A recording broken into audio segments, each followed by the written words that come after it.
Well, Donald Trump won the New Hampshire primary last night, of course, and it's beyond 100% obvious that neocon Nikki Haley is working with the Marxist Democrats in order to try to undermine his candidacy. And it's all on video, and I'll show you all the clips, so stay tuned. And subscribe to my channel if you're new here, because you won't find information and analysis like this anywhere else. We had one hell of a night tonight. And one other thing, before Vivek comes, do you see that poll? We're going to put it up. We have beaten Biden. You could almost say, who can't? Who the hell can't? The man can't put two sentences together. He can't find the stairs off a stage. Who can't? But Vivek, 1 minute or less. Go do it, Vivek. And that's why I've been saying that Vivek has basically a 0% chance of being picked as Donald Trump's VP, because there's an old saying that you're not supposed to outshine the king. And whoever Donald Trump picks as his running mate is going to have to be slightly less extroverted. But it was great that Vivek and Senator Tim Scott were there on stage with him in New Hampshire after the victory last night to show unity. What we saw tonight is America first defeating America last. That's what we saw tonight. If you want America last, you can go to Joe Biden. You got another candidate still apparently in the Republican primary. Cut your Social Security to fork over more money to Ukraine so some kleptocrat can buy a bigger house. Go to Nikki Haley. But you know who delivered a double-digit victory tonight? It is a double-digit victory as of right now. Is this man, Donald J. Trump, the leader of America First? And that means something. And here's the spokeswoman for the America Last movement. Instead of ducking out of the race and endorsing Donald Trump, trying to unify the Republican Party so that we can hopefully beat the Marxist Democrats in November, she said this. Now, you've all heard the chatter among the political class that you're their favorite candidate and that they're the ones funding your campaign in order to try to stop Donald Trump. Yes, we know. They're falling all over themselves, saying this race is over. She's seriously trying to say that the neocon political establishment doesn't want her to stay into the race when, in fact, they are the only ones who are funding her campaign and the only reason that she's in the race. This race is far from over. There are dozens of states left to go. And you're going to lose every single one of them to Donald Trump.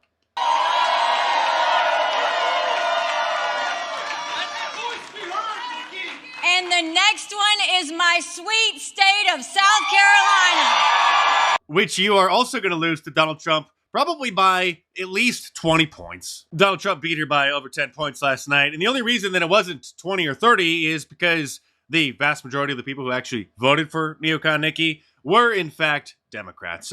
Right, CNN? Take a look at the numbers. Among Trump voters, 70% of them, according to our exit polls, are registered Republicans. Donald Trump, his support, 27% of his voters are registered undeclared or independents. 3% were unregistered before today. Look at how that compares with Nikki Haley. It's a complete reversal. It's an alternate universe. Among Haley voters, 70% are registered undeclared.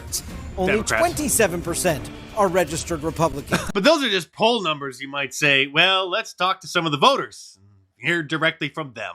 Nikki Haley. And why did you vote for Nikki Haley? It's a vote against Trump.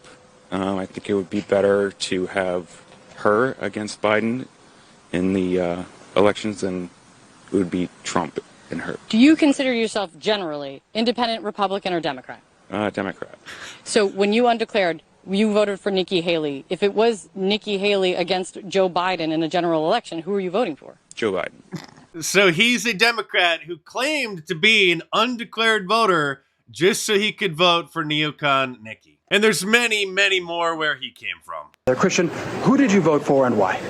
Yeah, so thank you. I voted for Nikki Haley, and it was certainly a strategic vote. I think the DNC is fairly resolute in their nomination for Joe Biden. And while I wouldn't vote for her in a general election, particularly on our differences with climate change solution, a women's right to bodily autonomy, or incarceration rates, I think a vote for Nikki Haley is helps diminish Trump's influence in the RNC and their nomination, but is also a vote towards democracy. And Christian is emblematic of so many conversations that I've had here throughout the day. Rachel? In other words, Democrats are trying to undermine our democracy by manipulating the Republican primary process. Excuse me, Joy Reid, will you either confirm or deny that it is largely the Democrats who are funding neocon Nikki Haley's campaign? Yeah. But if you're the donor class that wants Trump gone, you tell her, thug it out for a few months. I'm going to put some more money in your bank account, because if he gets convicted, you do want to have a candidate with enough delegates to go that can be on the floor and have a floor fight with Donald Trump. Even Ronna McDaniel herself, a DC swamp monster, and Rhino is calling on neocon Nikki to drop out of the race. Looking at the math and the path going forward, and I don't see it for Nikki Haley. I think she's run a great campaign, but I do think there is a message that's coming out from the voters, which is very clear. We need to unite around our eventual nominee, which is going to be Donald Trump. And we need to make sure we beat Joe Biden. It is 10 months away till the November election, and we can't wait any longer to put our foot on the gas, to beat the worst president, to beat a president that's kept our borders open, allowed fentanyl to pour through, allowed inflation to go rampant.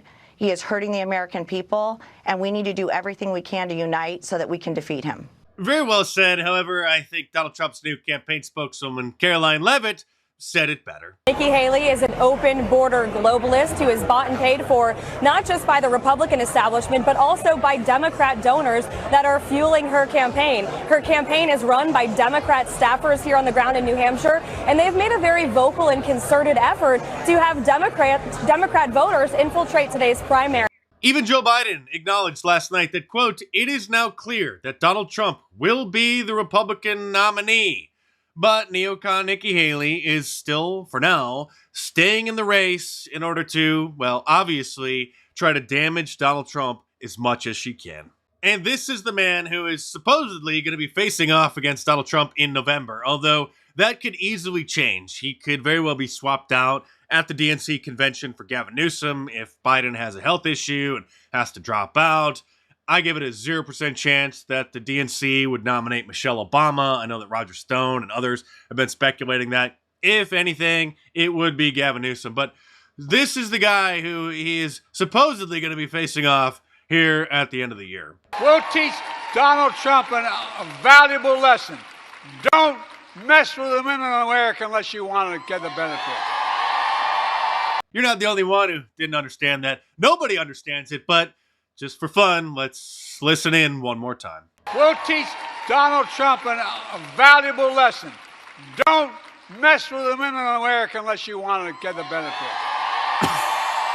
And here is his backup talking about what the Democrat plan is to supposedly fix the southern border crisis. We should have a bipartisan approach to fixing this problem, which is a long-standing problem. Well, we tried to have that under Donald Trump, but you Democrats blocked the funding for the wall, and then when he found kind of a workaround, then you sued in order to defund it. But what are those solutions? The solutions includes putting resources at the border to do what we can to process people effectively, and putting in place laws that actually allow for a meaningful pathway to citizenship. So the official Democrat policy for the millions and millions of illegal aliens who keep flooding in across the southern border every year is to hire more Border Patrol to cut down the barbed wire fences and remove the barriers that the state of Texas, I think Arizona, set up that the Biden administration sued to have removed, and then have the Border Patrol agents process them, welcome them into America faster, and then make them citizens. And all of this and more is detailed in my new book, The War on Conservatives, which you have to order from Amazon.com or download the ebook from any of the major ebook stores if you haven't read it yet. Because, like I say, if you enjoy watching my videos, you're really going to love reading the book. Because there's so much more in there that I can't get into here on YouTube without getting myself into trouble. So head on over to Amazon.com or click the link in the description below and check it out.